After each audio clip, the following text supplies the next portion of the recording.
오늘은 종려주일입니다. 종려주일은 예수님께서 어린 나귀를 타시고 예루살렘에 입성하신 그날을 기념하는 주일입니다. 어린 나귀를 타고 입성하신 예수님의 그 모습은 전통적으로 구약에서 왕으로 임명받기 위한 대관식을 행하는 한 장면입니다. 이스라엘의 왕이 되기 위해서는 반드시 카리스마가 있어야 됩니다. 카리스마라고 하는 것은 하나님께서 임명한 왕이다라고 하는 그 내용을 말하는 것입니다. 왕권 신수설 같은 것인데요. 왕이 될 사람은 아무리 세상을 정복하고 아무리 조직을 구성해도 하나님이 세우신 제사장에게 기름 부음 받지 않으면 왕이 될 수 인정되지 않습니다. 영적으로 인정되지 않는 거죠. 이런 부분을 위해서 정통성 있는 왕들은 겸손하게 나귀를 타고 예루살렘으로 가서 제사장을 통해서 기름 부음을 받습니다. 그리고 나서 정식적으로 왕이 되어지는 것인데, 오늘 예수님께서 바로 그 왕의 즉위식, 전통적인 왕의 대관식의 모습을 오늘 본문에서 보여주십니다. 근데 이건 단순히 이벤트가 아니었다는 겁니다. 내가 왕이다, 이런 어떤 이벤트를 통해서 전하는 어떤 행위적인 메시지가 아니라 실제로 왕으로 즉위하시는 장면이라고 하는 거죠. 예수님 이 땅에 오실 때 왕으로 오셨죠. 동방박사들을 통해 입증이 됐죠. 왕으로 나신 이가 어디 계시냐. 그 왕으로 태어나신 예수님께서 드디어 왕으로 이제 만민 앞에 즉위하시는 내용이 바로 본문의 말씀입니다. 여기서 중요한 거는 사람들이 예수님을 왕으로 인정했다는 게 아닙니다.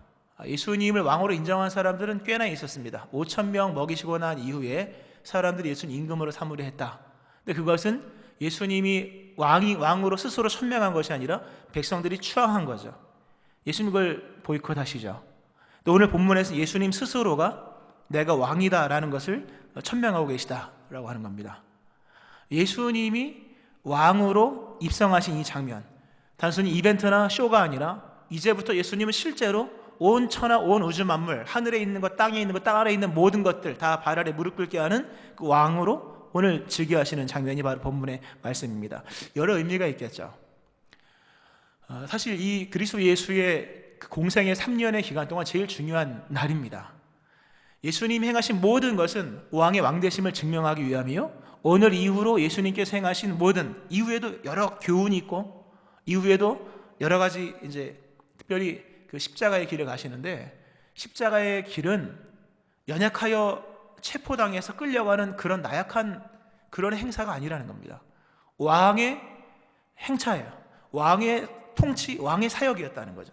예수님 십자가에 달려 죽으신 거는 나약한 인간의 어떤 그런 모습이 아니라는 겁니다. 왕으로서 그분이 선택하신 그분의 일이고, 왕으로서 그 통치와 목적을 펼치시는 방법들이었다고 하는 거죠. 우리는 그렇게 생각을 해야 할 것입니다.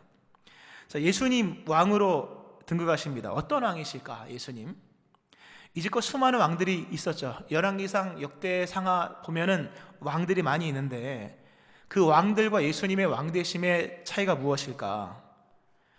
통치의 목적, 통치의 방법, 통치의 결론이 다르다는 거예요. 통치의 대상도 다르고요. 예수님이 이 땅의 왕으로 이제 드디어 등극하시죠. 예수님의 통치 목적 무엇일까요? 보통 일반적인 왕들은 왕이 되면 야심을 꿈꿉니다. 그 국방부터 강화시킵니다. 병거를 확대하죠. 군비를 증강시키고. 예수님의 통치 목적은 백성이 있었습니다. 나라, 면적 이런 게 아니었다는 거죠. 백성, 예수님이 이 땅에 오신 목적, 자기 백성을 그들의 죄에서 구원하십니다. 아들을 낳으리 이름 예수라. 예수님이 왕이 되시고 난 이후에 제일 먼저 행하신 것이 뭡니까? 십자가의 길을 가신 거예요. 거기서 뭐 한 겁니까? 자기 백성들을 건지신 거예요. 예수님의 통치의 목적, 무엇이 결론이냐? 나는 내 백성들을 구원한다, 이겁니다. 자, 그것을 이루기 위해 예수님께서 행하신 방법이 무엇일까요? 보통 보면 일반적인 왕들은 나라를 부강하기 위해서 백성을 수단화시킵니다. 옛날 얘기입니다. 지금 얘기는 아니고요. 수단화. 백성을 동원하여 무엇을 이룹니다. 예수님은 백성이 목적이었기 때문에 백성을 살리시기 위해서 무엇이 동반되어야 할 것인데 결국 자기를 내어주시는 거예요. 세상의 수많은 왕들은 섬김을 받으러 온 겁니다. 모든 왕들은 백성들을 섬기라고 하죠. 그러나 예수님은 그런 통치 방식을 행하지 아니하시고 백성들을 구원하시기 위하여 인자가 온 것은 섬김을 받으려 함이 아니요 도리어 섬기려 하고 자기 목숨을 많은 사람의 대속물로 주려 함이라. 자기 백성을 구원하기 위해서 행하신 예수님의 방법은 친히 왕이신 예수님께서 자기를 십자가에 내놓으시는 것이었다 하는 거죠. 완전히 다른 얘기입니다. 그 통치의 목적과 통치의 어떤 방법을 통해서 얻어진 통치의 결과가 뭡니까? 백성이 구원받은 거죠. 근데 백성의 구원은 영원한 것이었다 하는 겁니다. 인류 역사에 수많은 왕들이 있죠. 구약에도 나오고 왕들이 있는데 그 모든 왕들, 왕을 자기 세대 끝났든지 아니면 왕조를 이루어서 손주까지 4대까지 아니면 쭉 여러 왕들도 있었는데 그들의 나라는 영원하지 않았다는 거예요. 왜? 다 죽잖아요. 근데 오늘 메시아로 입성하신 예수님은 본문상에서 오늘 입성하시고 그분의 왕권과 왕의 나라는 영원한 거예요. 예수님의 왕권, 그의 나라 영원한, 죽음을 이겼잖아요. 왕의 백성들을 살렸고 죽음을 이겼고 영원한 나라요. 하늘과 땅의 모든 것을 내게 주셨으니 그의 통치는 광대한 겁니다. 통치 영역이 미치지 못하는 부분이 없습니다. 예수님의 통치, 우리를 구원하시며 그리고 우리를 구원하신 구원은 영원한 통치 안에서 영원한 어떤 구원으로 이어진다고 하는 겁니다. 예수님은 왕 중의 왕이요 통치의 결론입니다. 예수님, 이 왕 대신 예수님, 바로 그런 의미가 있습니다. 여러 왕들과는 비교할 수가 없습니다. 여기서 하나 더 보아야 할 것은 예수님의 예수님의 통치의 초점은 우리 사람에게 있었고 그 통치를 이루시기 위해서 예수님께서 결국 지불한 것은 자신이었고 자신을 지불하여서 우리에게 영원한 생명을 주셨고 영원한 백성의 자격을 주셨다는 거죠. 결국 그것이 조합됐을 때 결국 뭐가 나타나느냐? 오늘 종료주일인데요. 본문을 좀 길게 1절부터 17절까지 잡았습니다. 왜냐하면 그분의 왕의 즉위식과 더불어서 그분이 마지막으로 정말 구원하고 백성들에게 줄 어떤 그 최종적인 완성이 오늘 읽은 16절에 나오기 때문입니다. 16절에 어떤 말씀이 나오는가 하면 중간부터 읽어보면 그렇다 어린아기와 젖먹이들의 입에서 나오는 찬미를 온전하게 하셨나이다 함을 너희가 읽어본 일이 없느냐. 찬미를 온전하게 했다. 찬송을 온전하게 했다. 예수님이 왕으로 오셔서 결국 예수님이 뭘 이루시는 거냐, 뭘 이루시기 오신 거냐, 그것은 우리에게 노래를 주시기 위함이다 하는 겁니다. 굉장히 중요한 말씀이에요. 우리에게 노래를 주시기 위함. 여러분, 행복의 절정이 뭡니까? 제가 어느 책을 읽어보니까 누가 성자냐, 고행을 하고 금식을 하고 성경을 읽고 기도하고 다 좋죠. 누가 하나님 보실 때 진짜 믿음의 사람이냐? 감사하는 사람이다. 그리고 신앙은 외형적으로 표현하면 많죠. 은금으로 표현할 수도 있고. 그러나 가장 신앙이 신앙되면 평강이고, 평강의 평강됨은 충만한 기쁨이고, 충만한 기쁨이 임했을 때 나타나는 최후의 모습이 뭡니까? 노래하는 거예요. 천국이 어떤 곳입니까? 노래하는 곳입니다. 왜 하나님이 이 백성은 내가 나를 위해 지었나 나의 찬송을 부르게 하려 함이라. 그게 어떤 내용입니까? 하나님께 주시는 모든 복의 결론은 뭐냐면 찬송인 거예요. 이 땅의 왕으로 임하신 예수님께서 결국 무엇을 행하시기 위해 오셨냐? 우리로 노래하게 하시기 위해서, 우리의 노래를 완성하기 위해서. 이게 참 우리가 돌아봐야 될 깊이 있는 말씀이죠. 여러분 생각해요. 나는 노래하는 사람인가? 나는 언제 노래 불러봤나? 지금이야 노래가 흔하고 일반화됐지만 원래 노래라고 하는 것을 성경적으로 이렇게 찾아보면 최초의 인류가 불렀던 최초의 노래는 가인의 후에 라멕이 불렀던 노래입니다. 그 노래는 누구를 죽였다 이런 내용이에요. 누구를 상처를 입혔다. 경쟁을 이기고 상대를 이긴 자의 노래. 원래 노래라고 하는 것은 강자들의 것입니다. 우리가 요즘에 클래식 많이 듣잖아요. 라디오에도 생생 클래식 이런 거 나오는데, 여러분 클래식은 원래 다 그 힘 있는 사람들, 권력 있는 사람들, 돈 있는 사람들의 것입니다. 클래식은 이게 서민들을 위한 게 아닙니다, 여러분. 지금이야 뭐 라디오로 막 듣지만 옛날에 클래식을 들으려면 극장에 가야 되고, 극장에 가면 옷을 쫙 빼입어야 되고, 마차를 타고 가야 되고, 말을 끌고 가야 되고, 서민들은 들어본 적도 없는 노래인 거예요. 그 당시 상황으로 가면. 지금은 뭐 이렇게 앨범이 나와서 뭐 많이 듣지만, 그러니까 노래라고 하는 것은 힘센 자들의 것입니다. 물론 서민들, 천민들 부른 노래가 있죠. 우리나라 전통 민요가 어떤 노래입니까, 여러분? 타령이에요, 타령. 뭐 군밤 타령, 방아 타령, 뭐 새 타령, 뭐 맨날 타령. 타령은 뭡니까? 노래가 아니에요. 없는 것을 갖지 못하니까 타령을 하는 거예요, 타령. 그 우리 일반적인 전통 민요는 다 노래가 아니에요. 엄밀히 말하면 그 기쁨의 노래, 아름다운 멜로디가 있는, 들었을 때 흥이 나는 노래가 아니라 그냥 감정을 더 심하시고 눈물 나게 하는 그런 타령이라는 거죠. 근데 예수님께서 오늘 힘 있는 자들이 부르는 노래를 그 백성들로 하여금 부르게 해주겠다 하는 겁니다. 왕으로 등극하신 예수님이 뭘 하기 위하냐? 나는 너희의 찬송을 온전하게 하기 위함이다 라고. 예수님께서 왕으로 오셨습니다. 중요한 거는 이겁니다. 생각해 볼 거냐? 예수님 그럼 노래를 내가 너희들의 노래를 완성하게 할 거다. 나는 그걸 위해 왔다. 너무나도 멋있는 말씀인데요. 어느 백성까지, 어느 층까지 노래를 부르게 해줄 수 있을 것인가 라고 하는 겁니다. 원래 상위, 뭐 라멕 같은 상위에 아주 힘 있는 사람들은 어느 때든 노래를 부릅니다. 뭐 어떤 상황이든 뭐 많으니까요. 그러나 맨 밑에 낮은 사람들은요, 바람에 흔들리는 잎새 같은 사람들은 그래 노래가 쉽게 나오는 게 아닙니다. 예수님이 나는 너희의 노래를 완성하러 왔다. 과연 그 예수님이 완성을 보장하신 그 대상들은 어디까지일까? 라고 하는 이 얘기는 다른 질문을 하면, 예수님이 왕이신데 왕은 백성이 있어야 되는데 예수님은 자기 백성을 어느 정도까지 자기 백성으로 삼을까? 오늘 예수님이 그러잖아요. 예수님 마태복음 1장 21절에서 이는 그가 자기 백성을 그들의 죄에서 구원할 자이심이라.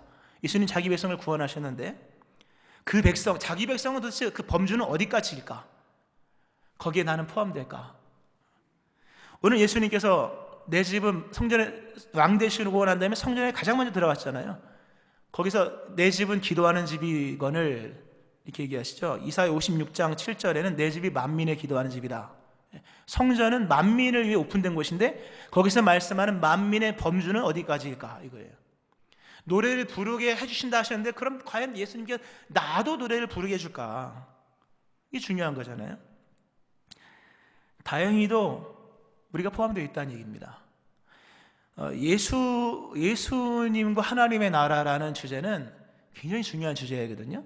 예수님을 통해 하나님의 나라가 이 땅에 실현되고 궁극은 이제 천국이지만 그리스도 예수를 통해서 이루어질 하나님의 나라는 과연 어떤 나라일까?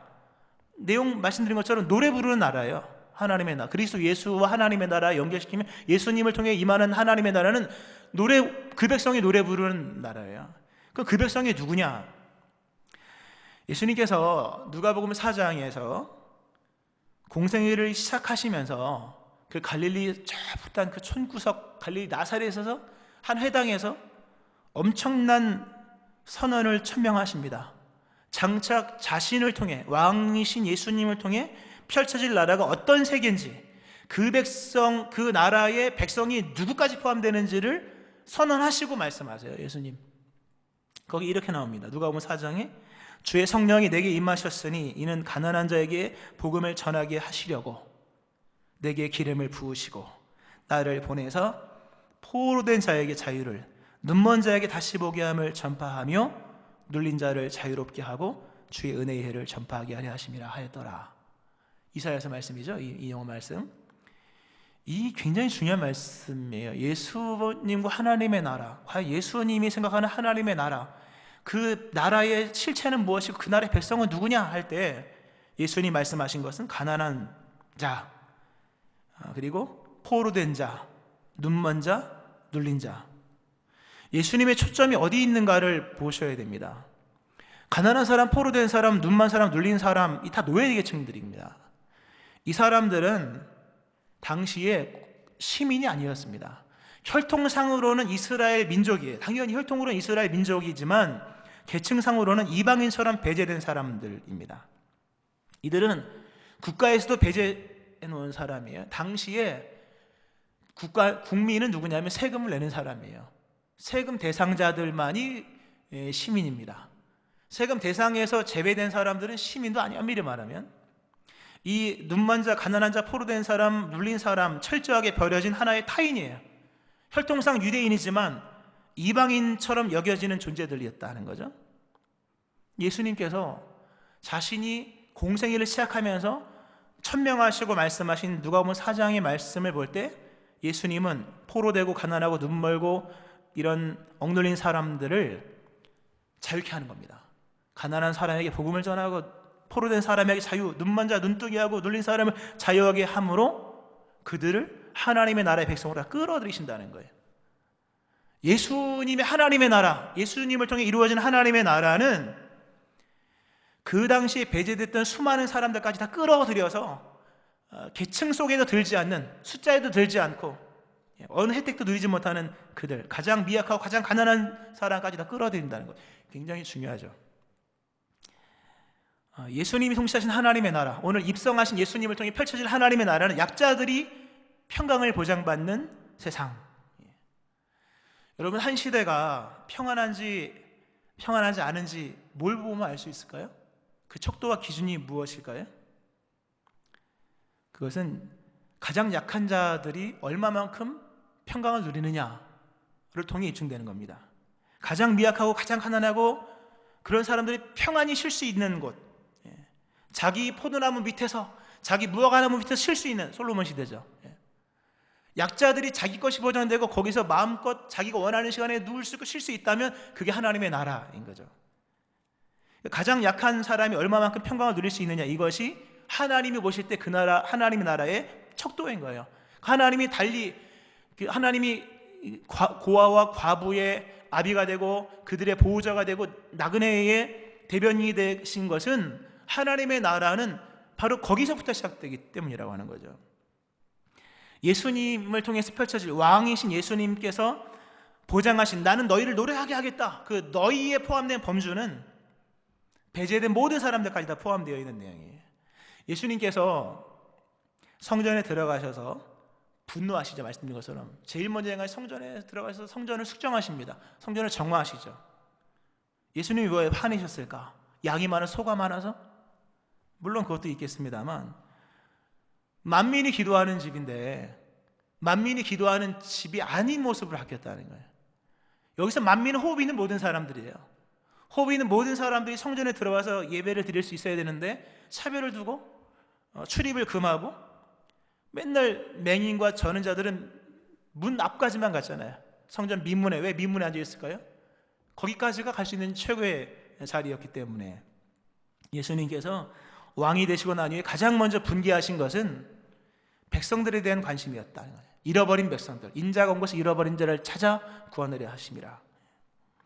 예수님이 원하시는 하나님의 나라, 구원받고 영원한 생명을 보장받고, 그리고 내용적으로 들어가면 노래하는 세상이에요. 근데 그 노래를 보장하신 그 백성들의 범주에 강자만 들어간 것이 아니라 약자들까지 들어갔다.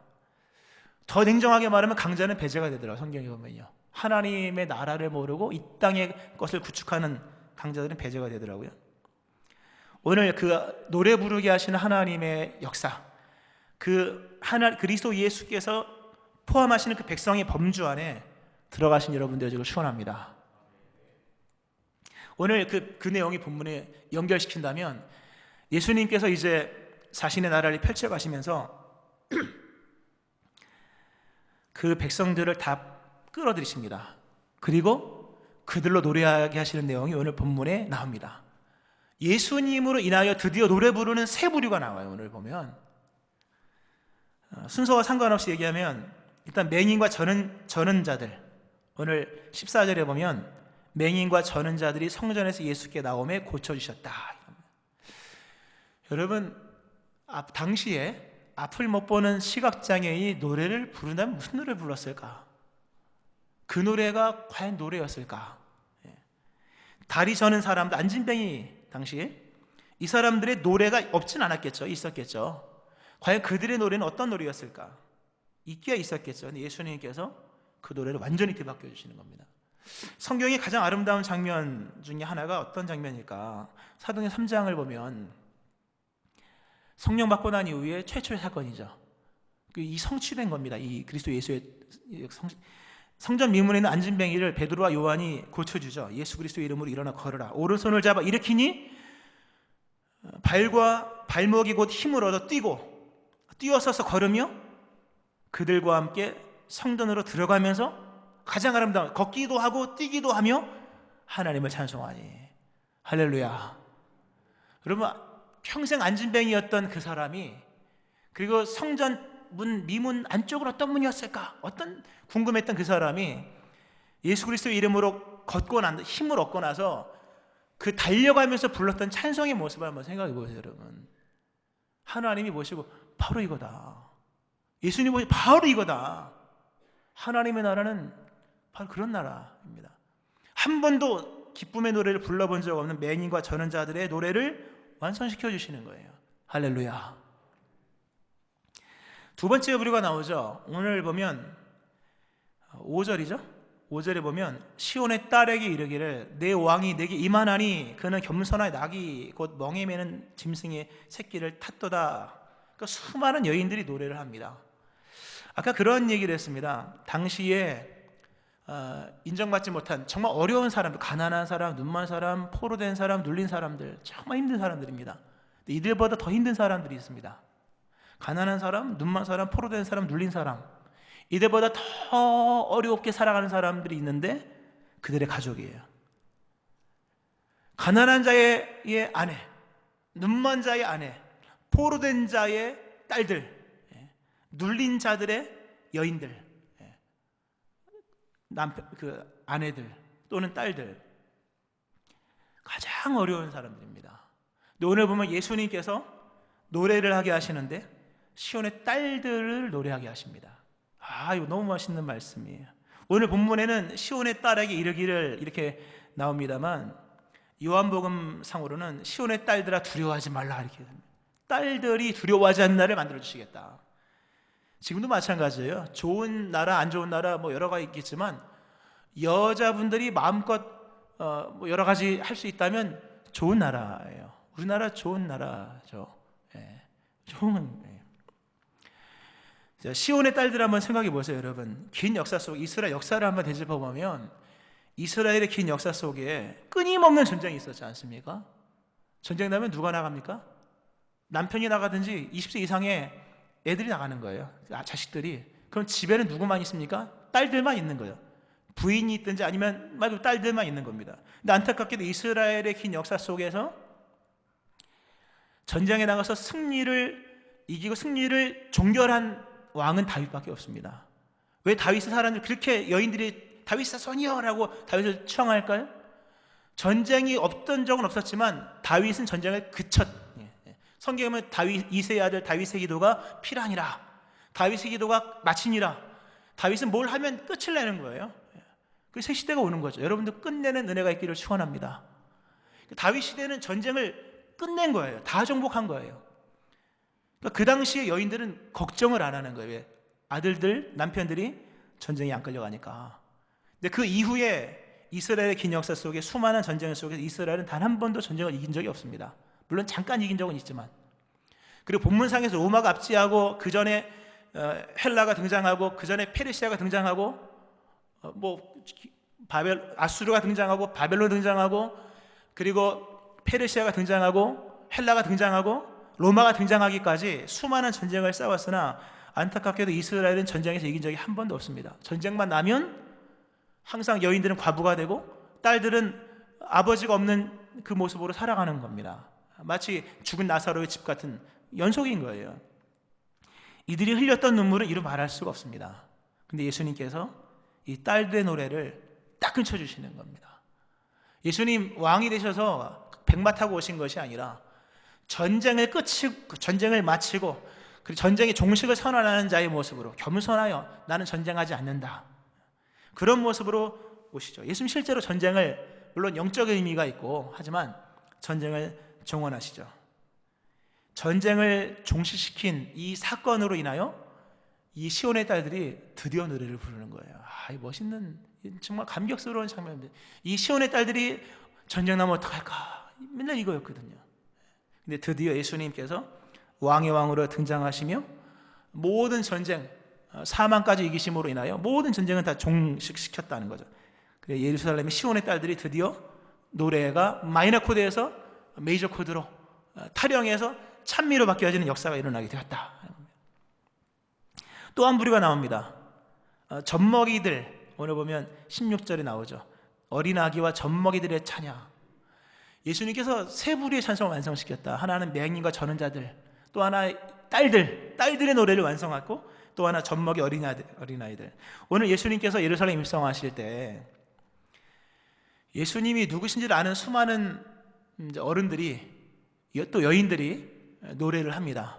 호산나 우리를 구원하소 라는 뜻이, 가장 높은 곳에서 우리를 구원하소, 이런 뜻인데, 여인이 있는 곳에 아이들이 있죠. 근데 아이들, 젖먹이 어린아이들이 뭣도 모르고, 애들이 뭘 알겠습니까? 근데 부모가 소리치고 엄마가 소리치니까 같이 소리를 치는 거예요. 재밌잖아요, 애들이. 오늘 젖먹이 어린아이들의 찬양은 이 뜻도 의미도 없는 찬양인 거예요.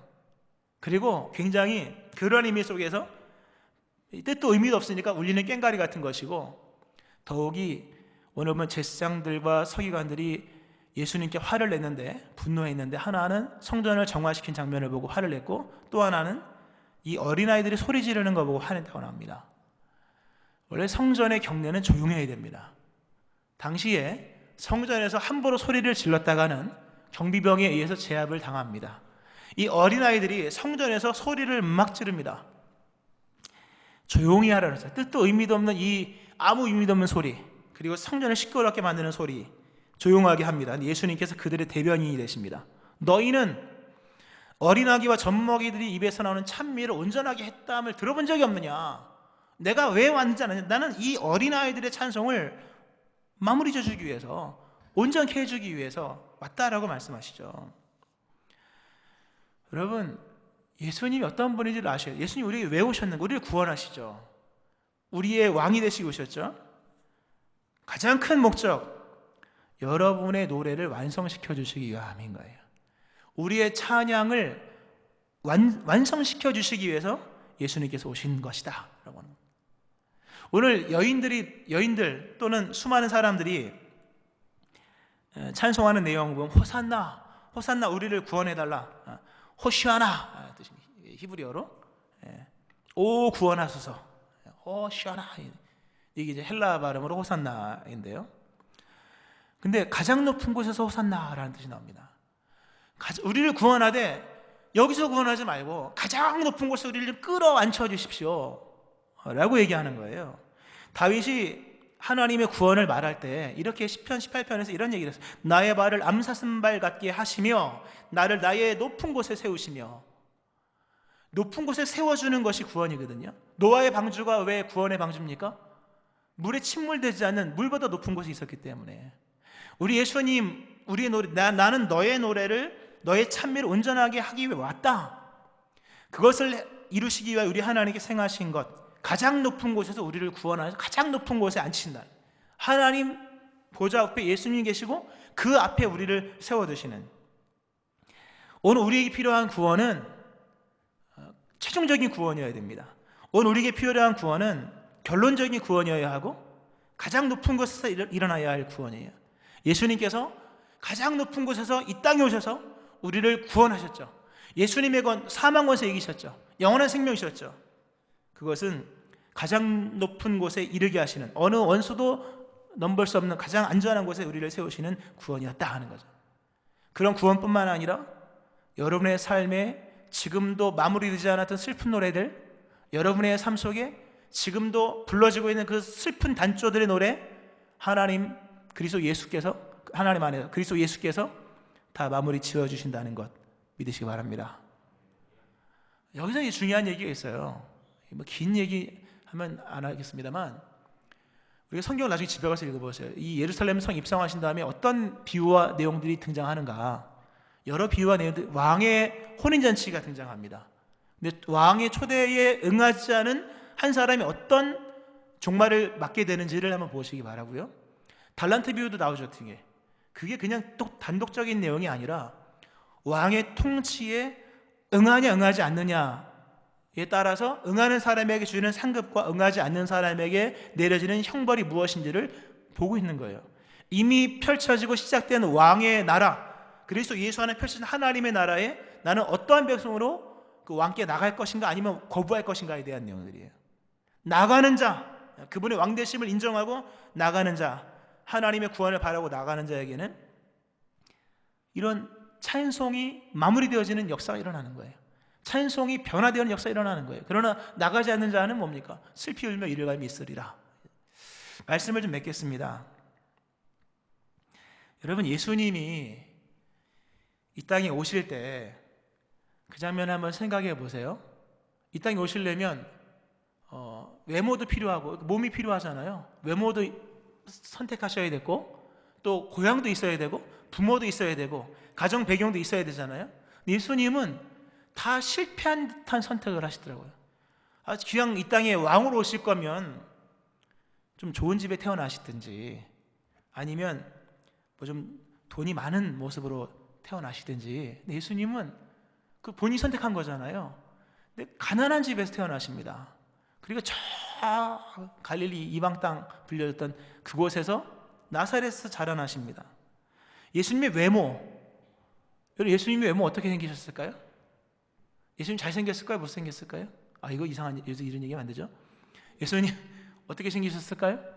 영화에 나온 것처럼 뭐 미국 사람, 맨날 예수님 미국 사람처럼 나오대요. 예수님 미국 사람 같을까요? 이사야서 53장 2절을 보니 예수님의 외모에 대한 얘기가 나와요. 물론 상징적 의미겠지만 그는 주 앞에서 자라나기를 연한 순 같고 마른 땅에서 나온 뿌리 같아서 고운 모양도 없고 풍채도 없은즉 우리가 보기에 흠모할 만한 아름다운 것이 없도다. 다른 번역으로 보니까요, 늠름한 풍채도 없고 멋진 모습도 그에게 없었다. 눈길을 끌 만한 볼품도 없었다. 우리가 잘생긴 사람에게 한번 다시 보게 되잖아요. 근데 별로 그냥 잘 안 생긴 사람은 그냥 지나가게 내버려 두잖아요. 예수님은 이사야서의 말씀대로 보면 고운 모양, 곱지 않았어요. 예수님 풍채도 없었어요. 막 이렇게 그 영화 보면 막 근육질 남자가 대패질을 막 하는 장면 나오잖아요. 이사야서 보면 예수님은 풍채도 없었어요. 왜 소했는지는 모르겠습니다. 흠모할 만한 아름다운 것도 없었습니다. 눈길을 끌 만한 볼품도 없었다는 거죠. 두 번 보고 싶은 얼굴은 아니었다는 거예요.